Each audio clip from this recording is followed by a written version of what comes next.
Hello అండి, నా పేరు సందీప్ ఎన్ఆర్సీస్ 27 ఛానల్కి అందరికీ స్వాగతం. ఈరోజు మెయిన్ టాపిక్ వచ్చేసి ఏపీలో జరుగుతున్న ఎమ్మెల్సీ ఎన్నికల రిజల్ట్స్ గురించి మనం మాట్లాడుకుందాం.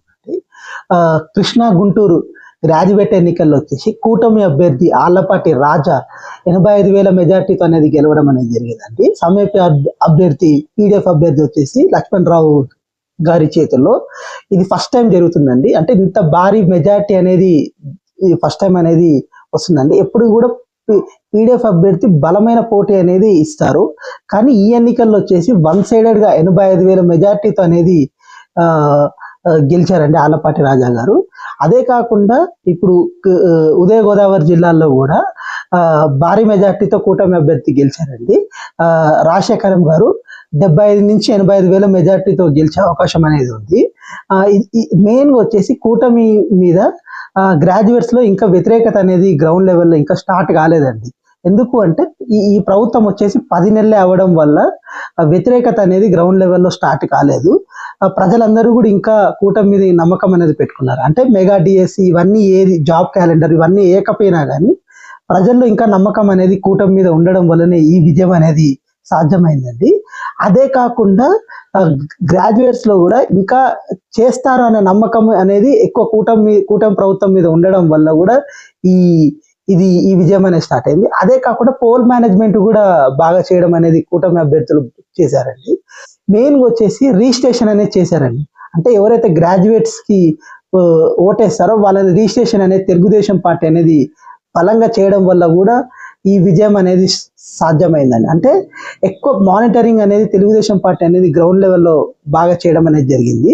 అంటే ఇప్పుడు పోలింగ్ బూత్ కి ఎవరైతే గ్రాడ్యుయేట్స్ ఉన్నారో వాళ్ళని పోలింగ్ బూత్ కి తీసుకెళ్లే ప్రయత్నము, అదే కాకుండా నమోదు చేసే కార్యక్రమం, అంటే ఓటు నమోదు చేసే కార్యక్రమాన్ని సిన్సియర్ గా తెలుగుదేశం అనేది పూర్తిగా చేయడం వల్ల కూడా ఈ గెలుపుకి సాధ్యమైంది. అదే కాకుండా ఉత్తరాంధ్రలో వచ్చేసి ఓటమి చెందిందండి కూటమి అనేది.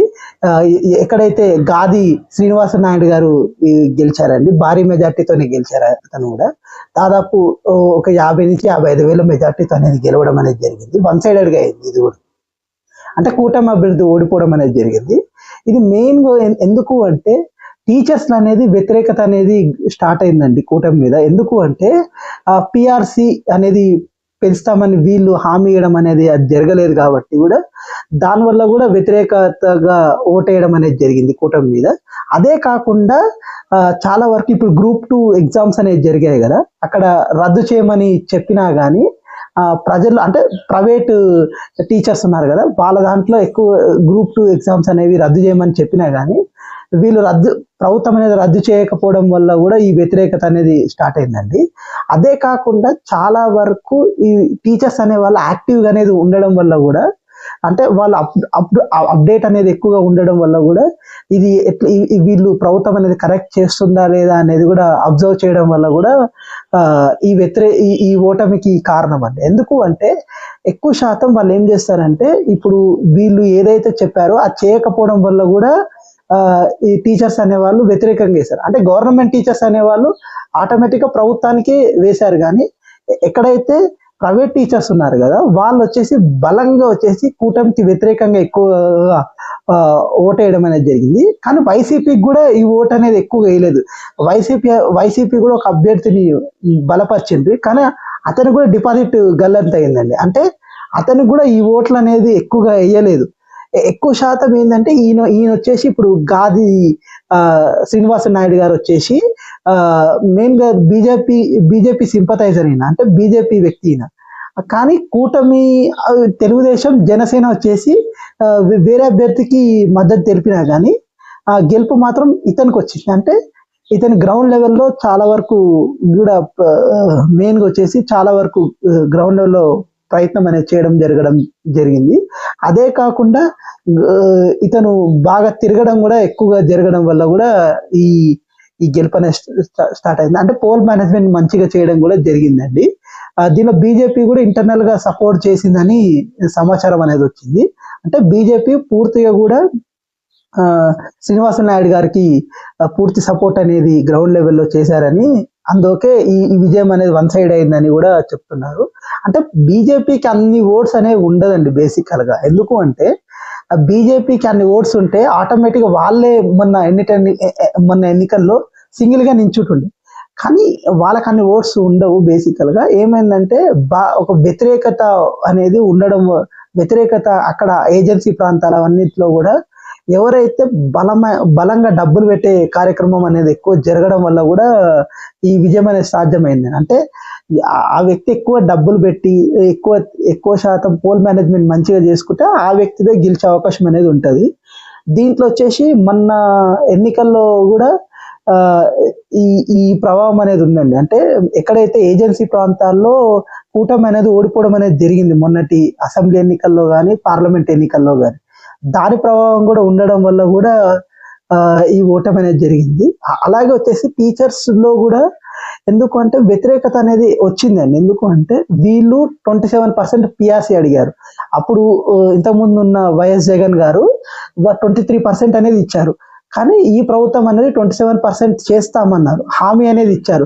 అది కూడా చేయకపోవడం వల్ల కూడా ఈ వ్యతిరేకంగా ఓటేయడం అనేది జరిగి ఉండొచ్చు. అదొక కారణంగా చెప్తున్నారు.